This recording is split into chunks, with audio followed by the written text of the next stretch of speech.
Register పోస్టులో వచ్చిన cover విప్పి ఉత్తరాన్ని తీసి చదివాను. అంతే. కళ్ళలో దైన్యం, మనసులో ఉద్వేగం, ఉద్రేకం, ఉప్పెన, ముఖంలో నిస్సత్తువ, నిర్లిప్తత, నిర్వేదం, నిస్సహాయత. ఎక్కడి నుంచండి ఆ ఉత్తరం అంటూ చీర కొంగుకు చేతులు తుడుచుకుంటూ లోపలికి వచ్చిన రాధను చూడగానే అనాలోచితంగా ఉత్తరాన్ని జేబులో పెట్టుకున్నాను. కల్లా కపటం లేక చంద్రకాంతిలో మెరుస్తున్న తెల్ల కలువుల్లా ఉన్న ఆమె కళ్ళను చూడగానే తల వంచుకున్నాను.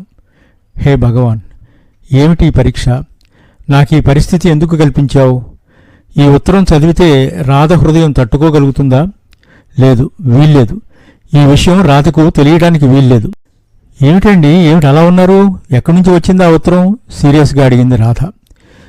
మరేం లేదు, ఏదో ఆఫీసు ఉత్తరం అంటూ అదురుతున్న హృదయాన్ని చేతపట్టుకుని వడివడిగా నా గదిలోకి వెళ్ళిపోయాను.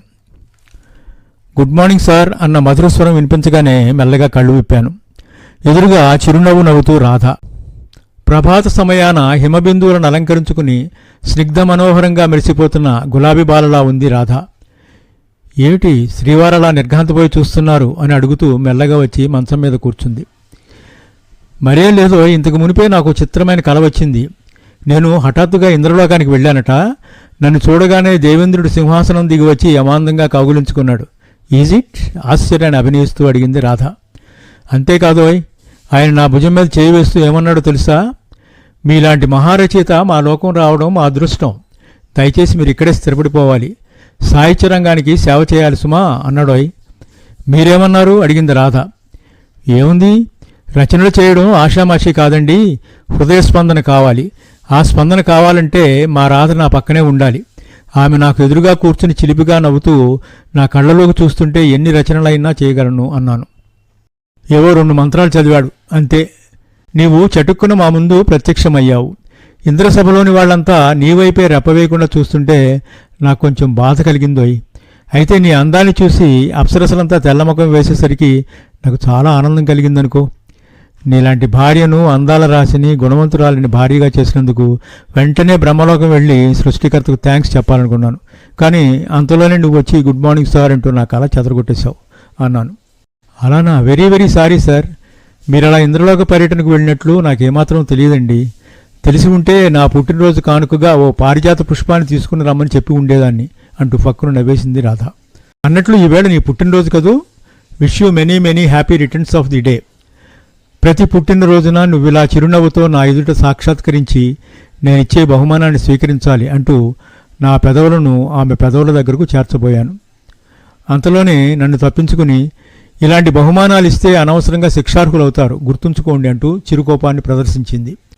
అయితే మరప్పుడు ఈ నేరస్తునికి శిక్ష వేశాక బందిఖానా మీ బాహువలరే కదండి అంటూ నేను మంచం మీద నుంచి లేచి 2 అడుగులు వేసేసరికి తూనీగల పక్క గదిలోకి పరిగెత్తింది రాధ. మా పరిచయం, ప్రేమ కడు విచిత్రం. మా ఇంటి ప్రక్క మేడలోకి అద్దెకు వచ్చిన కొద్ది కాలానికే రాధ నా మనసులో ప్రేమ బీజాన్ని నాటింది. ఒకరినొకరు చూసుకోకపోతే రోజు గడవటం కష్టంగా ఉండేది. మనసారా మాట్లాడుకోవాలనే కోరిక ఇద్దరిలోనూ ఉండేది. అయితే సభ్యతా సంస్కారం అడ్డుగా నిలిచేవి. ఓసారి మద్రాసు నుంచి ఎవరో పెళ్లివారు ఆమెను చూడడానికి వచ్చారని తెలియగానే నా హృదయ స్పందన ఆగిపోయింది. ఆమె మరొకరు ఇల్లాలు కాబోతుందనే భావన నన్ను చిత్రహింసకు గురిచేసింది. ఆమెకు మద్రాసు సంబంధం తప్పిపోయిందన్న శుభవార్తను అందించిన చెల్లాయికి మనసులోనే అభినందనలు చెప్పుకున్నాను. నేను గోపాల్ గారిని తప్ప వేరెవరిని వివాహం చేసుకోనని రాధ తండ్రితో చెప్పిందన్న విషయం అమ్మ ద్వారా నాకు తెలిసినప్పుడు నా ఆనందానికి అంతులేదు. ఆమె మీద అభిమానం రెట్టింపయింది. నాకు ధైర్యం వచ్చింది. కర్తవ్యం బోధపడింది. ఆమె తండ్రి దగ్గరికి వెళ్ళి వివాహం విషయం మాట్లాడాలనుకున్నాను. అంతలోనే ఆయన వద్ద నుండి నాకు పిలుపు వచ్చింది. ఏమిటండి అంత దీర్ఘంగా ఆలోచిస్తున్నారు? ఇంకా దంతధావనం పూర్తి కాలేదా అంటూ రాధ వచ్చేసరికి ఆలోచనలు చెదిరిపోయాయి. మరేం లేదో ఈ గతాన్ని గురించి ఆలోచిస్తున్నాను అన్నాను నవ్వుతూ. ప్రస్తుతానికి అవన్నీ అప్రస్తుతం. మీరు త్వరగా దంతధావనం ముగించుకుని భవదీయ అర్ధాంగి స్పెషల్గా తయారు చేసిన సేమియా పాయసం స్వీకరించ ప్రార్థన అంటూ వంటగదిలోకి వెళ్ళిపోయింది. మరో 10 నిమిషాల్లో పనులన్నీ ముగించుకుని వంటగదిలోకి వెళ్ళాను. శ్రీవారికి స్పెషల్ అంటూ పాయసం గ్లాసును అందించింది రాధ. థ్యాంక్ యూ అంటూ గ్లాసును అందుకున్నాను. నా చేతిలో ఉన్న గ్లాసును రాధ చేతిలోని గ్లాసుకు మెల్లగా జత చేర్చి wish you many many happy returns అన్నాను. థ్యాంక్ యూ అంది గ్లాసును ముద్దాడుతూ. స్పూన్తో పాయసం నోట్లో వేసుకుని, ఏమిటోయ్ రాధ, పంచదార వేయలేదా అని అడిగాను.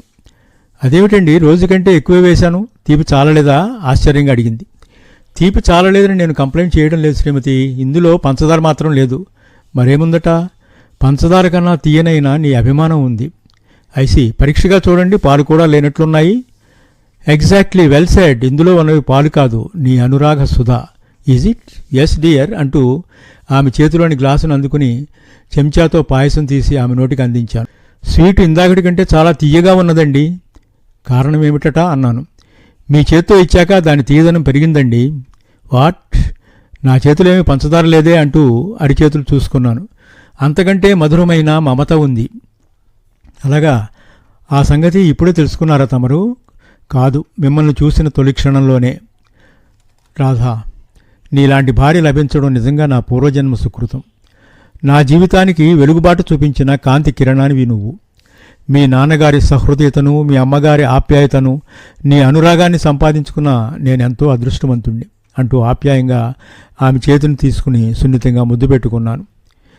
ఏమండి, మీరు మరోలా భావించనంటే ఒక్క విషయం అడుగుదని చెబుతారా? నా కళ్ళలోకి చూస్తూ ప్రశ్నించింది. Certainly dear. మీరు నా దగ్గర రహస్యాలు దాచరని నాకు తెలుసు. కానీ నిన్న వచ్చిన రిజిస్టర్ కవర్ను గురించి అడిగితే ఏదో ఆఫీస్ కాగితమని చెప్పారు. ఏ విషయాన్నైతే ఆమెకు తెలియకూడదనుకున్నానో ఆ విషయాన్ని గురించే ఆమె అడిగేసరికి ఏం చెప్పాలో నాకు అర్థం కాలేదు. ఏమండి, మాట్లాడరే నాకు చెప్పకూడని రహస్యమా? కాదు రాధా, నా నోటి మీదుగా ఈ విషయం నీకు ఎలా చెప్పాలో నాకు అర్థం కావటం లేదు అంటూ లోపలికి వెళ్ళి షెల్ఫ్ తాళం తీసి అందులో ఉన్న కవర్ను తీసుకొచ్చి ఆమె చేతికిచ్చాను. అందులోని సారాంశం ఆమె ముఖానికి ఎర్రంగును పూసింది. మోసం, ద్రోహం, సుజాత ఇంత పని చేస్తుందనుకోలేదంటూ కోపంతో పెనుగాలికి కదలాడే లతలా ఊగిపోయింది రాధ. ఇందులో సుజాత తప్పేమీ లేకపోవచ్చు రాధ. సుజాతకు తెలియకుండా ఈ ఉత్తరం మీకు రాదు. ప్రాణ స్నేహితురాలని నమ్మినందుకు ఇంత మోసం చేస్తుందని ఎన్నడూ ఊహించలేదు. మీ ఆదర్శాలకు అనుగుణంగా మీ చెల్లెలు రాణి పెళ్లి జరుగుతుందని నేనెంతో సంబరపడ్డాను. నా చేతుల మీదుగా నిశ్చయమైన సంబంధం ఇది. సుజాత తండ్రి కట్నం డిమాండ్ చేస్తాడని కలలో కూడా అనుకోలేదు. నేను కూడా అందుకే బాధపడుతున్నాను రాధా. నీ స్నేహితురాలు తమ్ముడే రాణికి భర్త కాబోతున్నందుకు నేను కూడా ఎంతో ఆనందించాను. స్నేహితులకు, బంధువులకు కూడా ఈ పెళ్లి విషయమై ఉత్తరాలు రాశాను. పెళ్లి చూపులయ్యాక కట్నం విషయం ప్రస్తావిస్తారని ఊహించలేకపోయాం. ఈ సంబంధం వదులుకుంటే రాణికి మరో సంబంధం నిశ్చయం కావడం కష్టమే. అక్కర్లేదు, ఈ పెళ్లి ఎలా జరగదో నేను చూస్తాను ఆవేశంతో పలికింది రాధ. రాధ, అనవసరంగా సుజాతతో పోట్లాడితే ప్రయోజనం ఉండదు. నువ్వెంత ప్రాణ స్నేహితురాలువైనా ఆమెకు తండ్రి తరువాతే ఎవరైనా. కట్నం కావాలని పెళ్లి చూపుల ముందే అడిగితే మనకి సమస్య వచ్చేది కాదు. ఒక క్షణం అంటూ రాధ ఇంట్లోకి వెళ్ళి ఓ నగలపెట్టుతో వచ్చింది. ఆమె వింత చర్యకు ఆశ్చర్యపోయి చూస్తున్నాను. ఆనాడు ముందు మీరు నిరాకరించిన మా నాన్నగారి మీదున్న గౌరవం కొద్దీ ఈ నగలను తెచ్చుకోవడానికి మీరు అనుమతించారు. ఆ గౌరవం, అభిమానం నా మీద కూడా ఉంటే మీరు అభ్యంతరం చెప్పకుండా వీటిని స్వీకరించి నేను చెప్పినట్లు చేయండి. రాధ ఏం చెప్పబోతుందో అర్థమయ్యాక కొయ్యబారిపోయాను. మీరు మరోలా భావించకండి. ఈ నగలమ్మి ఆ డబ్బును తీసుకెళ్లి ఆ ధర్మారావు ముఖాన్ని కొట్టి రాణి పెళ్లికి ముహూర్తాలు పెట్టించుకుని రండి. ఇవి నీ నగలు. ఒక సహృదయుడు తన కూతురికి ప్రేమతో ఇచ్చిన కానుకలు కావచ్చు. కానీ వాటికి ఈనాటికి ఓ విలువ, ప్రయోజనం ఏర్పడ్డాయి. జీవితంలో ఎదురయ్యే సమస్యలకు భార్యాభర్తలిద్దరూ పరిష్కార మార్గాలు అన్వేషించాలి. ఒకరి కోసం మరొకరు జీవిస్తున్నామనే భావన కలిగిన నాడు జీవితంలో నిజమైన ఆనందాన్ని పొందగలుగుతాము అంటూ నగలు పెట్టి నాకు అందించింది రాధ. రాధ, నీలాంటి అనురాగమూర్తిని, సంస్కారవతిని భారీగా పొందినందుకు ఎంతో ఆనందిస్తున్నాను.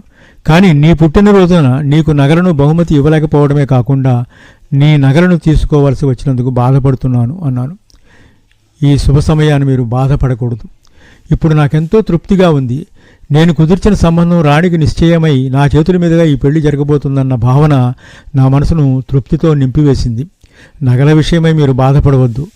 నిత్యము మీ పెదవులపై చిందులాడే చిరునవ్వు, పాలకంటే స్వచ్ఛమైన మీ మంచి మనస్సు, అందులో కాపురముంటున్న ప్రేమానురాగాలు ఇవేనండి నాకు విలువైన ఆభరణాలు అంటూ నా గుండెల్లో తలదాచుకుంది రాధ.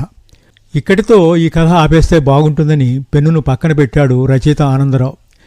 కథ చాలా బాగా వచ్చింది. భార్యాభర్తల అనుబంధం అమోఘంగా కుదిరింది అనుకున్నాడు ఆనందరావు మనసులో. మొదటి పేజీలో ఆరో ప్రాణం అని కథకు నామకరణం చేశాడు.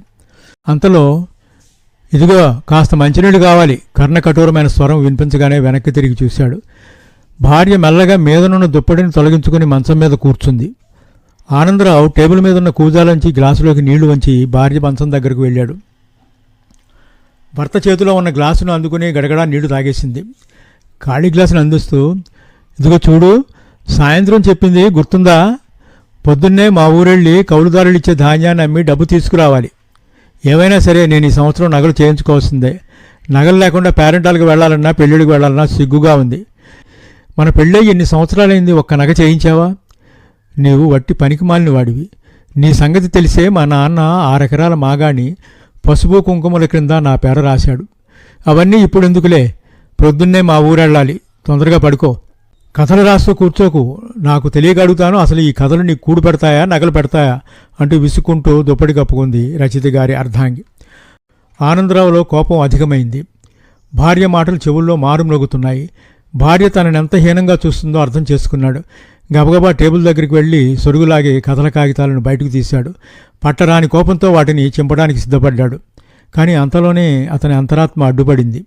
పిచ్చివాడా, నువ్వు కూడా సంస్కారాన్ని కోల్పోతున్నావా అని మందలించేసరికి ఓ క్షణం ఆలోచించాడు. కథారచన ఓ సాహిత్య ప్రక్రియ. నా కథలోని హీరోకు అతని భార్య ఆరోప్రాణమైతే నాకు సాహిత్యమే ఆరోప్రాణం అనుకుంటూ ఆ కథను తిరిగి టేబుల్లో పెట్టేశాడు రచయిత ఆనందరావు.